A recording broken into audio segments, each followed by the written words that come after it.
Tapi ternyata si suaminya memang berniat mentalak istrinya disebabkan karena suaminya tidak mau istrinya dapat warisan. Oh.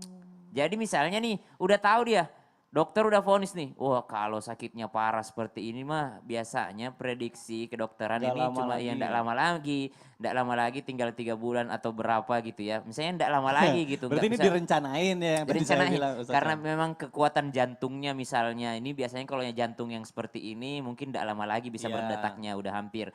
Nah ketika itu si suami ternyata niatnya jahat, supaya Nah, istrinya tidak dapat warisan, dia talak istrinya. itu gimana tuh? Walaupun itu talak bain, talak 3, talak yang tidak bisa kembali lagi, maka si istri masih tetap dapat hak waris. Tetap dapat ya. Tetap dapat. Kenapa? Karena yang jahat suaminya, bukan istrinya. Kalau di Ya. segmen 1 tadi kasusnya adalah si istri yang meninggalkan suaminya. Nah ada lagi talak yang selama-lamanya. Talak selama-lamanya itu kalau si istri yang khulu, ya istri yang meminta cerai dan dia yang bayar mahar ke pengadilan agama supaya dipisahkan perceraiannya. Nah ini tidak akan pernah mendapatkan juga waris, istri yang dicerai seperti ini. Namun istri yang tadi ada 2 bagian ya, istri yang ditalak dengan rajai yang masih bisa kembali dan istri yang ditalak untuk selama-lamanya, yang rajai selama masa iddah masih mendapatkan warisan. Tapi yang talak selama-lamanya walaupun masih dalam masa iddah tetap tidak mendapatkan warisan kecuali ditalaknya karena niat jahat suaminya yang sakit keras, yang tidak mau hartanya jatuh kepada istrinya. Padahal berapa sih? Cuma 1/4 atau sampai apa 1/8, paling banyak 1/4 gitu. Kenapa zolim banget gitu sama istri gitu ya? Kan udah kayak sinetron aja gitu, udah niat jahat dari awal. Saya talak kau saya karena saya tidak mau hartaku jatuh kepada dia. Dia cuma pengen hartanya jatuh kepada kerabat-kerabatnya yang lain, tidak mau kepada istrinya. Ini zalim banget suaminya. Maka dia tetap mendapatkan hak waris dari mantan suaminya walaupun dia ditalak 3, kalau talaknya itu adalah niat jahat karena kelihatan. Karena dia udah tahu udah mau meninggal dunia ya. Tapi ini yang tahu siapa Nah gitu ya. itu dia yang mau saya tanyain. Yang tahu istrinya berarti. Istrinya yang Ya, tahu ya ya. ini udah kembalikan aja kepada Allah gitu. Ya, ya Benar. nanti kan diadili juga di hari kiamat gitu. Nah jadi kalau misalnya di hadapan manusia mungkin gak kelihatan tapi tetap di mata Allah. Di mata Allah, Allah tahu segalanya Allah yang gitu. akan membalasnya ya. Iya, Masya betul. Allah. Terima kasih Ustaz Sama-sama, Syam Mikdad. penjelasannya.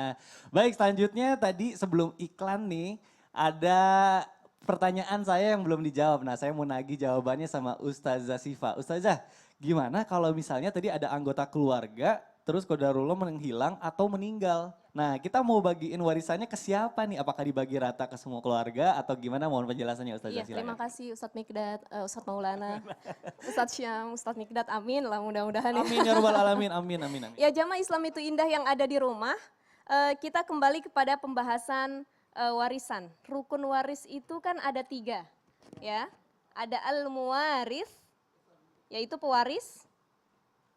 Yang kedua adalah al-waris, ahli waris. Dan yang ketiga adalah al-maurus, harta yang diwariskan. Hartanya. Nah, syarat sah menjadi ahli waris adalah dia harus hidup. Ini syarat ininya ya paling penting hidup. Paling penting, anak bayi belum lahir dalam kandungan, pokoknya bagian dia segini katanya. Belum tentu lahir atau tidak, kita belum tahu ya. Oh. Itu sudah dibagi. Orang yang sudah mati pun dibagi gitu. Nah ini tidak sah gitu warisannya. Karena syarat ahli waris itu harus hidup. Nah dalam istilah fikih, orang yang hilang, tidak ada kabarnya, tidak ada beritanya, itu disebut dengan mafkut. Mafkud. Mafkut, orang yang hilang tidak ada beritanya. Nah disebutnya dengan mafkut. Tapi masih Orang hidup tuh mafkut, Ustazah. nah mafkut ini hilang kabarnya. Jadi nggak tahu meninggal tapi nggak tahu hidup juga. Nah itu dia. Contohnya orang kecelakaan pesawat Iya. kemarin ya yang Malaysia Airlines itu. Masih hidup atau enggak sih ternyata jatuh ke laut, kita nggak tahu mayatnya masih ada, hidup atau tidak gitu ya. Nah orang mafkut ini yang pertama, istrinya tidak boleh dinikahkan. Jadi ada istri orang yang hilang, tidak Iya. boleh dinikahkan. Yang kedua, hartanya tidak boleh diwariskan. Diwariskan. Dan yang ketiga, haknya tidak boleh dialihkan. Udah nggak ada dia mah, udah nggak ada kabar lagi, nggak usah dikasih warisan lah, kata keluarganya ya. Nah, jadi tidak boleh seperti itu. Saya hapus para jamaah. Iya. Maka di sini ulama berbeda pendapat bagaimana kedudukan waris atau ahli waris orang yang menghilang tidak ada kabarnya. Iya. Nah, di sini ulama berbeda pendapat ada 3. Wah. Yang pertama, jumhur ulama, dan yang kedua adalah kebanyakan ulama Syafi'iyah. Yang kedua, sebagian Syafi'iyah dan sebagian ulama Hanafiyah. Dan yang terakhir adalah ulama dari kebanyakan fuqaha serta ulama dari Ahmad bin Hambal ya, mazhabnya. Bin Hambal itu. Nah, pada kasus yang pertama, jumhur dan Syafi'iyah, apabila ada ahli waris yang statusnya mafqud, dia hilang tidak ada kabar, tidak tahu masih hidup atau sudah mati, maka di sini jumhur ulama atau Syafi'iyah mengatakan hartanya ditangguhkan hatta ta'tinal bayan, sampai datang kabar yang tepat. Nah, masanya kapan? Hakim pengadilan biasanya ngasih waktu itu 4 tahun.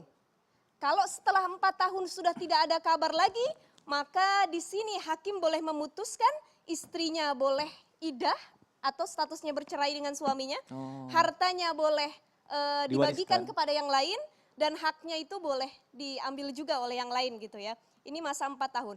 Nah yang kedua, ulama Syafi'iyah sebagiannya dan ulama Hanafiyah mengatakan bahwa tidak boleh hartanya ini ditangguhkan, jadi harus dibagikan kepada ahli waris yang ada saja, kepada yang ada.